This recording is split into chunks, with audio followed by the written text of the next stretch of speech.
ঈদযাত্রাকে কিন্তু ই করবেন না, প্রবলেম তৈরি করবেন না।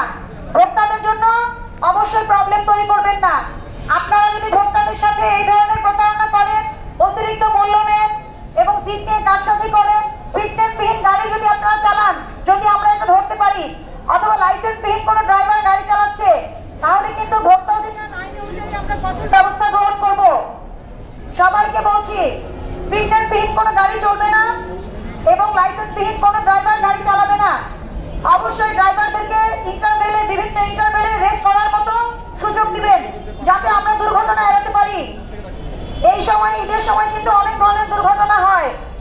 এর একটা বড় কারণ থাকে ফিটনেসবিহীন গাড়ি এবং ড্রাইভারদের অতিরিক্ত মাত্রায় ডিউটি করা, এবং আরেকটি কারণ থাকে যে ড্রাইভারদের লাইসেন্স থাকে না। অনেক সময় হেল্পার দিয়ে আপনারা চালাই ফেলেন গাড়ি। সেবা গ্রহীতা নিরাপত্তা বিপন্নকারী কার্য করলে ভোক্তা অধিকার সংরক্ষণ আইনে 2 লক্ষ টাকা জরিমানা, 3 বছরের জেল বা উভয় দণ্ডের বিধান রয়েছে। সবাইকে সতর্ক করছি, জাতীয় ভোক্তা অধিকার সংরক্ষণ অধিদপ্তর এই ক্ষেত্রে জিরো টলারেন্স প্রদর্শন করবে।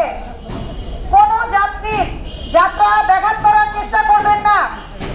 এছাড়া ভোক্তা অধিদপ্তরের হটলাইন নাম্বার 16121, যদি কেউ কোনো প্রবলেম ফেস করেন হটলাইন নাম্বারে অভিযোগ জানাবেন।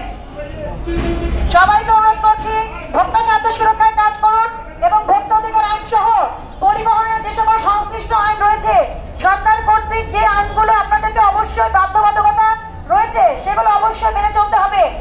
এর ব্যত্যয় ঘটলে আইনানুগ ব্যবস্থা গ্রহণ করা হবে। আপনারা নিয়ম মেনে ব্যবসা করেন, আমরা ধন্যবাদ দিয়ে চলে যাব। যাত্রীদের হয়রানি করবেন না। সবাইকে অনুরোধ করছি, আজকে 4 জনকে সতর্কতামূলক জরিমানা করেছি, কিন্তু এরপরে এসে যদি আবার একই ঘটনা ঘটে এবং একই সিনারিও পাই, তাহলে কিন্তু শাস্তির মাত্রা অনেক বেড়ে যাবে। সবাইকে সতর্ক করছি, ভোক্তা অধিকার সংরক্ষণ আইন সহ সংশ্লিষ্ট আইন, পরিবহনের সংশ্লিষ্ট আইন, বিআরটিএ কর্তৃক নির্ধারিত মূল্য, গাড়ির ফিটনেস, লাইসেন্স সবকিছু মেনে ব্যবসা কার্য পরিচালনা